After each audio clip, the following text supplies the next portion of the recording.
Petugas mengerahkan alat berat untuk mengevakuasi satu unit truk pengangkut pasir dan sopirnya yang mengalami kecelakaan di Jalan Lingkar Selatan, Kota Cilegon, Banten.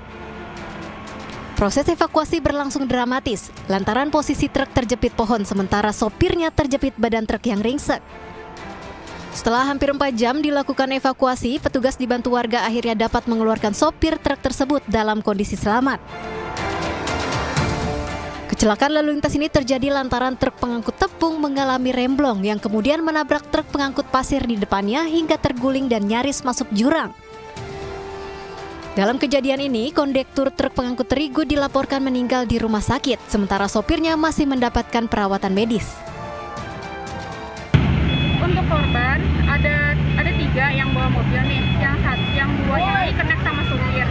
Yang kena sama supir yang nabrak ini nih, udah pergi ke rumah sakit, tapi katanya tadi ada berita meninggal kenanya. Tapi supir nggak apa-apa. Yang satu yang ditabrak ini, dia yang terjepit ini yang susah dievakuasi. Sementara itu di Jakarta, truk bermuatan semen melintang di Jalan Puri Sakti Cilandak, Jakarta Selatan Sabtu siang. Kendaraan tersebut mundur setelah gagal menanjak hingga akhirnya menabrak tembok pembatas jalan. Akibatnya bagian depan truk mengalami kerusakan. Meski tidak ada korban dalam kecelakaan ini, arus lalu lintas di jalan alternatif Kemang menuju Antasari tidak dapat dilintasi. Selanjutnya, truk berhasil dievakuasi setelah 1 unit mobil dinas perhubungan diterjunkan ke lokasi. Dari Jakarta, Tim Liputan iNews melaporkan. Pemirsa, ratusan rumah terendam air rob setinggi 50 cm di Kampung Nelayan Muara Angke Penjaringan, Jakarta Utara. Warga yang rumahnya terendam hanya bisa menangis karena sudah 5 hari air tak kunjung surut. Sering-sering lagi tiap hari. Ya capek bolak-baliknya, mau beli makan susah.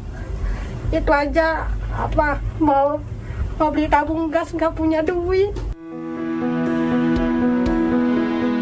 Ratnawati hanya bisa pasrah dan tetap melakukan aktivitas sehari-hari di tengah genangan air laut pasang.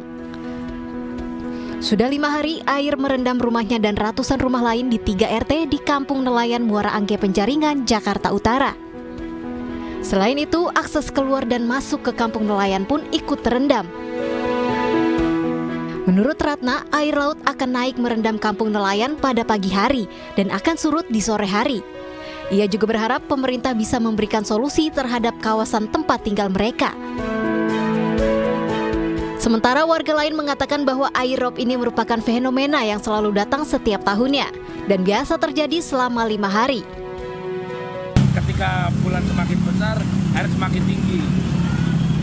Itu selang lamanya per bulan itu 3 hari, minimal 3 hari.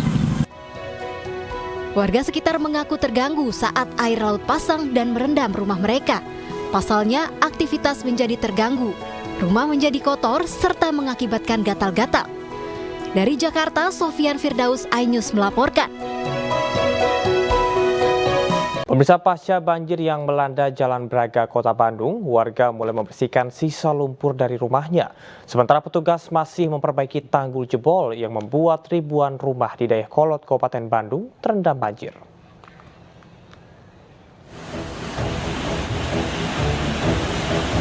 Banjir dan material tanah lumpur masih menghinggapi permukiman warga di Jalan Braga, Kota Bandung, Jawa Barat. Warga dibantu petugas berupaya membersihkan sisa-sisa material lumpur yang masuk ke dalam rumah dengan alat seadanya. Pemerintah Kota Bandung telah memperbaiki tanggul Sungai Cikapundung yang jebol, namun sejumlah rumah warga yang temboknya rusak belum diperbaiki. Saat ini ratusan orang masih mengungsi di posko pengungsian. Sebelumnya banjir bandang akibat tanggul jebol juga menerjang wilayah Dayakolot, Kabupaten Bandung, Jawa Barat. Sedikitnya 2.000 rumah warga terdampak banjir akibat jebolan tanggul Sungai Cigede.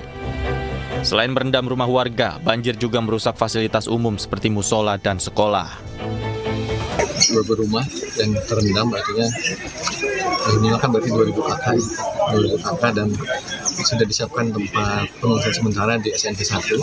Itu sudah ada 200 orang, 200 orang. Kami juga menyiapkan dapur umum, menyiapkan air bersih, dan juga Pak Kapolres akan umumkan kepada mereka yang masih di dalam. Kalau ingin segera evakuasi, telepon ke nomor 111. Hingga saat ini petugas masih memperbaiki tanggul Sungai Cigede untuk mencegah luapan air jika terjadi hujan deras. Dari Bandung, Jawa Barat, Tim Liputan iNews melaporkan.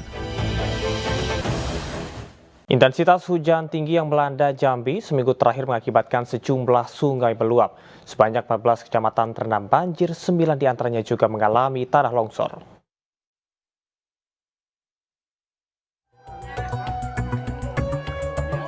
Lahmudin, kakek berusia 72 tahun ini ditemukan dalam kondisi lemah saat dievakuasi petugas damkar. Ia terserang stroke saat rumahnya terendam banjir. Proses evakuasi berlangsung dramatis. Petugas sempat alami kesulitan akibat tingginya luapan air. Diketahui banjir sudah terjadi selama 2 pekan di Kabupaten Kerinci, Jambi, dengan ketinggian air hingga 2 meter.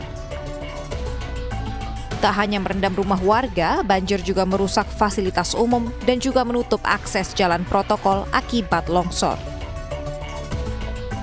14 kecamatan yang terdampak banjir, mereka terdampak longsor juga. Sejumlah 9 kecamatan dan 26 desa. Ya. Itu, kemudian selanjutnya dampak-dampak kerusakan terhadap fasilitas umum, persawahan, hortikultura, dan peternakan. Pemerintah Kabupaten Kerinci telah menetapkan status tanggap darurat bencana serta memberi bantuan untuk warga terdampak. Dari Jambi, Tim Liputan iNews melaporkan. Pemirsa, 4 jembatan gantung terputus akibat diterjang banjir di Kabupaten Sarolangun, Jambi. Banjir juga menggenangi ribuan rumah warga di 4 kecamatan dengan ketinggian air lebih dari 1 meter.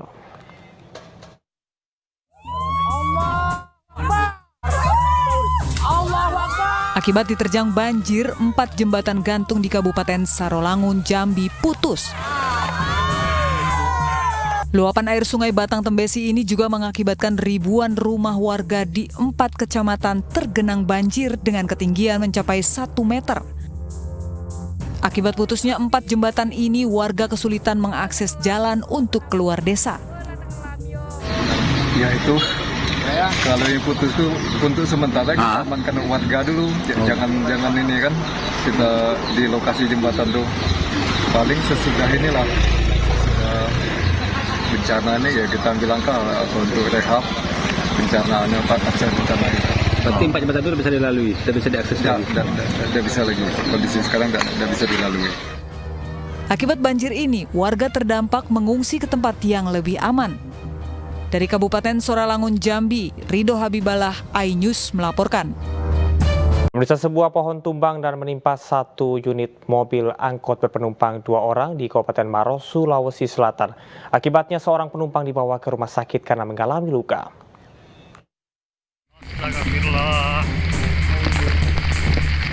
Satu unit mobil angkutan umum nampak ringsek di bagian atap akibat tertimpa pohon tumbang saat hujan disertai angin melanda kawasan Turi Kale, Kabupaten Maros, Sulawesi Selatan. Selain itu, pohon trembesi sepanjang 10 meter ini juga menutup seluruh badan jalan poros. Sejumlah kendaraan roda 2 pun tidak bisa melintas dan memilih memutar arah.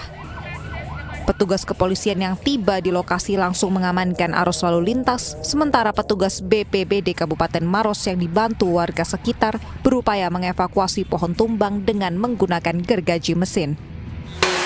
Dia tidak bisa melawan angin. Tadi sempat hujan disertai angin kencang tadi. Tadi anggota Satgas BPBD evakuasi sekitar kurang lebih 1 jam. Tidak ada korban jiwa dalam peristiwa ini, namun seorang penumpang angkot dilarikan ke rumah sakit karena mengalami luka ringan di bagian kepala. Sementara itu, kerugian ditaksir mencapai puluhan juta rupiah. Dari Kabupaten Maros, Sulawesi Selatan, Wahyu Ruslan, iNews melaporkan.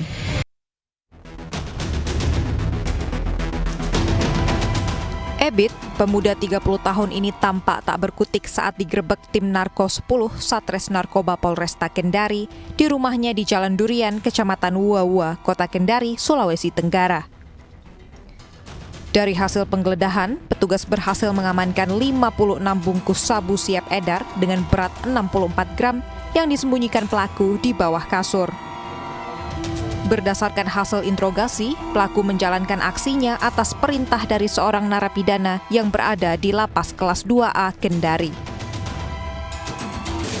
Dengan kronologis, pada awalnya anggota kami mendapat informasi dari masyarakat bahwa di sekitaran Transito ada seorang bandar yang sering memperjualbelikan sabu-sabu. Pelaku beserta barang bukti sabu dibawa ke kantor Polresta Kendari untuk dilakukan pemeriksaan. Dari Kota Kendari, Sulawesi Tenggara, Febriono Tameng, iNews melaporkan.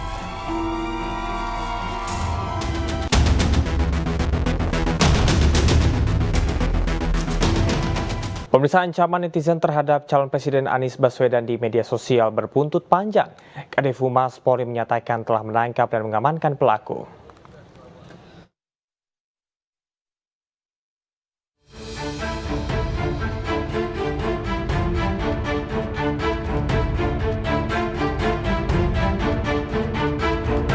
Komentar bernada ancaman yang ditujukan untuk calon presiden nomor urut 1 Anies Baswedan saat siaran langsung di media sosial viral. Ancaman penembakan diterima Anies pada saat siaran langsung di media sosial TikTok. Komentar tersebut dilontarkan oleh salah satu akun. Meski hanya dalam bentuk tulisan di kolom komentar sebuah platform media sosial, aparat kepolisian bergerak cepat mengamankan pelaku. Pelaku yang telah mencuitkan di media sosial tentang pengancaman penembakan terhadap salah satu paslon ternyata sudah ditangkap tadi pagi berdasarkan informasi dari masyarakat dan kerjasama dari Direktorat Cyber Barreskrim Polri dan Subdit Cyber Polda Jawa Timur yang berkolaborasi dan alhamdulillah telah membuahkan hasil dan saat ini pelakunya sudah ditangkap dengan inisial AWK umur 23 tahun di daerah Pasuruan Jawa Timur atau tepatnya TKP-nya di Jember. Namun demikian hal ini masih pendalaman. Sementara itu, Capres Partai Perindo nomor urut 3 Ganjar Pranowo tanggapi ancaman tersebut dan menyerahkan kepada pihak kepolisian untuk diusut. Pak Anies di TikTok mendapatkan ancaman penembakan, Pak. Ada tanggapan Pak terkait ancaman-ancaman seperti itu, Pak? Ada politik, lapor sama polisi ya, biar ditindak. Harus ditindak ya Pak, hal-hal kayak gitu ya Pak ya? Walaupun di medsos ya Pak ya? Makasih ya Pak. Masyarakat sebaiknya bijak dalam berkomentar dan berperilaku di media sosial, apalagi saat ini dalam masa pemilu 2024. Tim Liputan iNews melaporkan.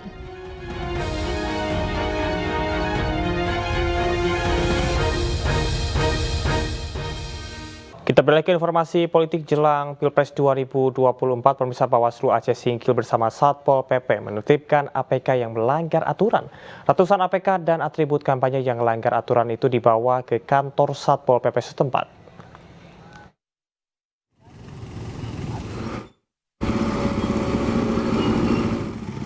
Ratusan alat peraga kampanye dan atribut kampanye yang dipasang pada zona terlarang dan melanggar aturan ditertibkan oleh Bawaslu Aceh Singkil dan Satpol PP Aceh Singkil. Penertiban itu dilaksanakan sejak Kamis lalu dan rencananya akan berlangsung selama 3 hari ke depan dengan dibagi menjadi 2 tim terpisah. Penertiban dilakukan terhadap berbagai jenis alat peraga kampanye seperti baliho, banner, dan bendera yang dipasang tanpa mengikuti aturan yang berlaku. Dalam 2 hari saja, petugas telah berhasil menertibkan setidaknya ratusan APK dari berbagai partai politik, calon legislatif, hingga pasangan calon presiden dan wakil presiden. Pelanggaran pemasangan yang paling banyak ditemukan petugas diantaranya pemasangan pada pohon, tiang-tiang listrik atau telkom, serta jalan protokol. 3 hari dimulai dari kemarin. Namun ternyata banyak sekali yang melanggar peraturan PKP itu tadi. Terutama yang banyak itu di pepohonan dan tiang listrik yang betul-betul sifatnya sangat mengganggu. Sementara alat peraga yang ditertibkan itu akan dibawa ke gudang Satpol PP Aceh Singkil dan boleh diambil lagi oleh parpol terkait. Dari Aceh Singkil, Suparman, iNews melaporkan. Pemirsa, calon Presiden Partai Perindo nomor urut 3 Ganjar Pranowo bertemu pensiunan ASN, TNI, dan Polri di Surabaya, Jawa Timur. Mereka mengaku siap memenangkan pasangan Ganjar Mahfud di Pilpres 2024.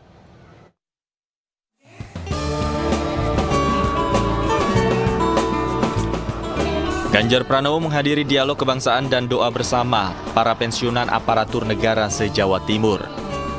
Ribuan pensiunan aparatur sipil negara dan beberapa pensiunan TNI Polri hadir dalam acara ini.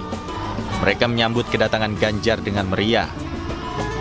Mereka juga mendeklarasikan dukungannya untuk Ganjar Pranowo dan Mahfud MD di Pilpres 2024. Para pensiunan ASN, TNI, dan Polri ini mengaku siap memenangkan Ganjar Mahfud di Jawa Timur. Banyak sekali purnawirawan TNI Polri, baik perwira tinggi, menengah, maupun yang pada level di bawahnya. Termasuk tadi hadir juga para pensiunan ya Pak ya. Ada dari kejaksaan, ada dari ASN, ada dari guru, kami menyampaikan terima kasih. Menurut saya ini bagian energi yang menguatkan, tapi sekaligus mengharukan. Di tengah situasi orang-orang mau mengekspresikan diri tidak gampang, mereka berani membuka ini di Surabaya. Tentu ini energi yang sangat luar biasa, makin kita optimis. Dan saya senang karena komplit, ada TNI, ada Polri, yang dari seluruh matra lengkap. Inilah yang harapan kita akan bisa betul-betul membantu kami nanti untuk bisa menuntaskan tugas sampai di 14 Februari. Kami terima kasih. Ganjar pun yakin barisan pendukungnya semakin solid. Meski sejumlah tekanan berupaya mengadang pihaknya, namun Ganjar yakin telah berjuang dengan cara yang benar. Tim Liputan iNews melaporkan. Pemirsa, calon Wakil Presiden nomor urut 3 Mahfud MD menghadiri istighosah kubro dan sholawat kebangsaan di Jatim Expo Surabaya. Mahfud MD juga menerima deklarasi dari relawan yang tergabung dalam Mahfud Guru Bangsa.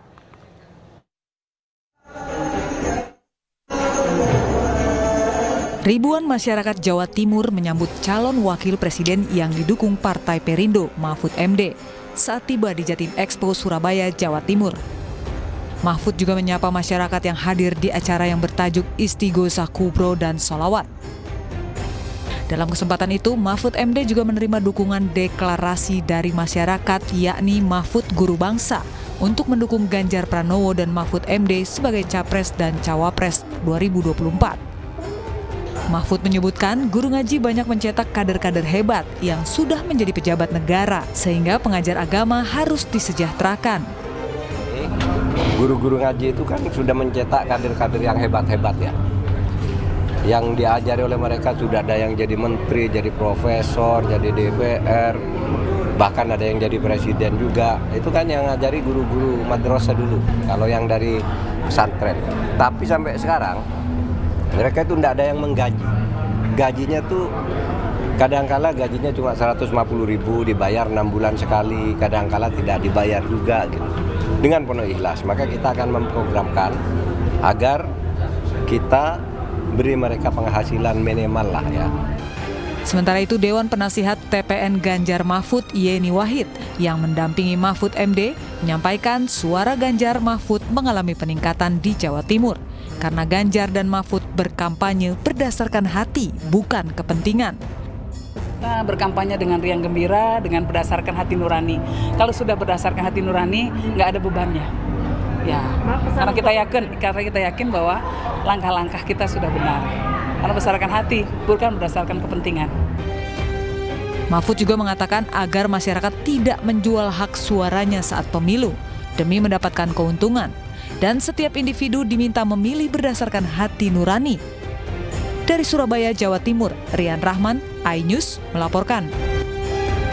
Ribuan masyarakat Sumatera Utara menyambut kedatangan calon presiden nomor urut 2 Prabowo Subianto.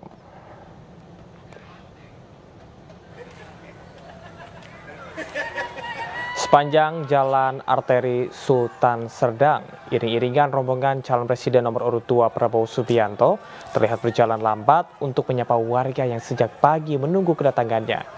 Rencana Prabowo berkunjung ke Sumatera Utara ini untuk menyapa dan berinteraksi dengan masyarakat serta menghadiri rapat konsolidasi partai pendukung se-Sumatera Utara.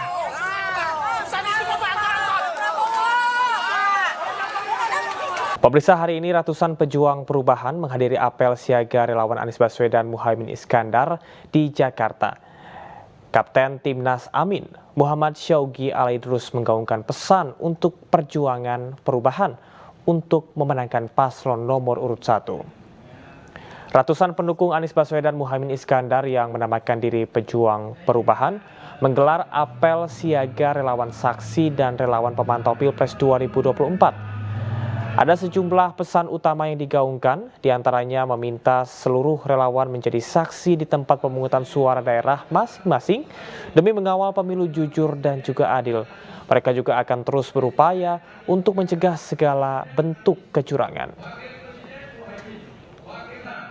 Anggota Dewan Pakar Tim Pemenangan Nasional Ganjar Mahfud Sandiaga Uno terjun ke masyarakat di Situbondo, Jawa Timur. Selain berdialog, Sandi juga menggelar bazar sembako murah untuk membantu warga.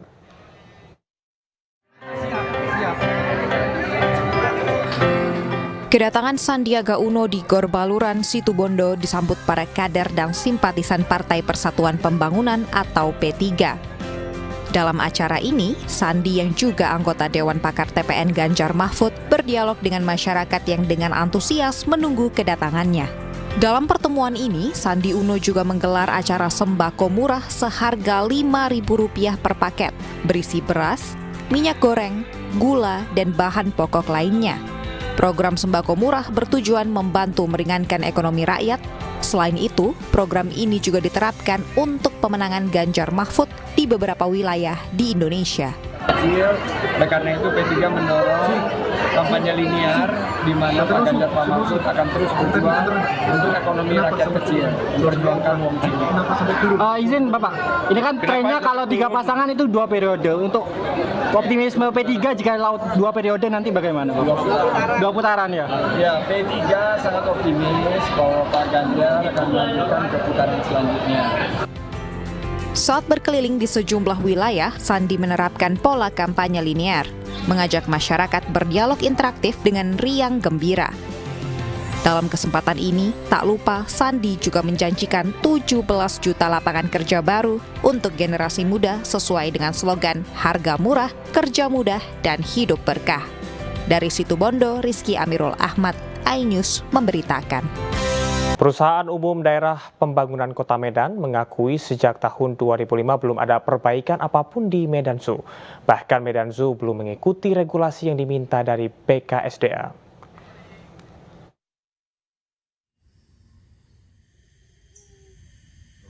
PLT Dirut PUD Pembangunan Kota Medan Bambang Hendarto yang membawahi Medan Zoo mengakui sejak tahun 2005 belum ada perbaikan apapun yang dilakukan di Medan Zoo. Medan Zoo juga belum bisa mengikuti regulasi animal welfare dari BKSDA. Medan Zoo diakui tertinggal secara aturan atau regulasi karena belum ada pemasukan dari APBD dan dipersulit dengan kondisi COVID-19. Kebun binatang ini kan sudah ada dari 2005, jadi kan itu konsep pola yang lama. Nah, dari 2005 sampai dengan hari ini memang belum ada perbaikan apapun karena belum ada juga APBD yang masuk kemari. Jadi kita sedikit tertinggal memang kalau secara aturan, secara apa yang menjadi keinginan BKSDA untuk animal welfare, kita memang belum bisa mengikutinya gitu. Sebelumnya dikabarkan dalam 2 bulan terakhir, 3 harimau di Medan Zoo, Medan, Sumatera Utara mati. Menurut BKSDA, pengelolaan konservasi di Medan Zoo tidak memenuhi standar. Selain itu, perusahaan daerah milik pemerintah kota Medan ini diketahui mempunyai utang pakan hewan dan para pegawainya tidak digaji. Sejak Agustus 2023, Medan Zoo juga dikabarkan menunggak gaji karyawan. Wali Kota Medan Bobi Nasution sempat menyatakan telah menyiapkan sejumlah opsi untuk solusi kebun binatang tersebut. Karena itu di BPWD kita sudah sampaikan juga beberapa aspek tentang Medan Zoo-nya, baik itu tentang hewannya ketentuan yang ada di dalam dan juga tentang medan zoo secara keseluruhan. Ini step-stepnya mudah-mudahan terus kita jalani, langkah-langkah juga terus kita buat agar medan zoo ini kita perbaiki secara komprehensif. Tapi sekarang tujuannya satuannya dulu. Makanya memang kemarin itu kan medan zoo itu di bawah BUMD, BUD Pembangunan. Itu dia membawahi bukan hanya medan zoo, tapi ada beberapa unit usaha yang lain.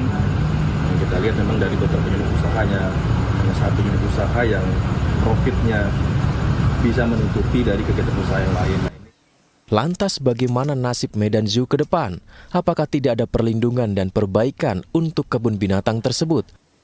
Dari Medan, Sumatera Utara, Ahmad Ridwan Nasution, iNews melaporkan. Pemirsa, seekor ular piton sepanjang 3 meter dievakuasi petugas pemadam kebakaran Kota Parepare, Sulawesi Selatan. Ular ditemukan dengan kondisi perut sudah membengkak setelah sempat memangsa seekor angsa milik warga.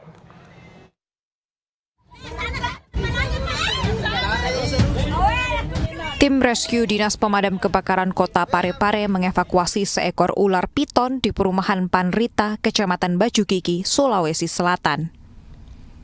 Ular piton sepanjang 3 meter ini ditemukan di sebuah kandang milik warga dengan kondisi perut membengkak setelah memangsa seekor angsa. Ular pertama kali ditemukan pemilik rumah yang langsung menghubungi pihak damkar.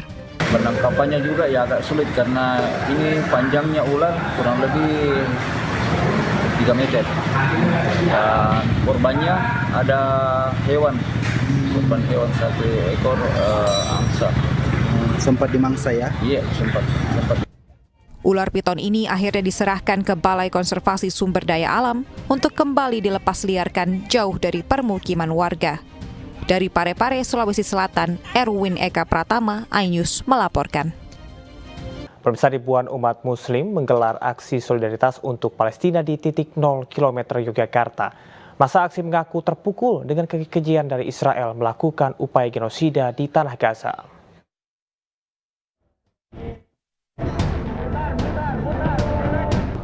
Dengan membentangkan dan mengarak bendera merah putih serta bendera Palestina raksasa, ribuan umat Muslim yang tergabung dalam Forum Ukhuwah Islamiyah ini menggelar aksi solidaritas untuk Palestina di titik 0 km Yogyakarta.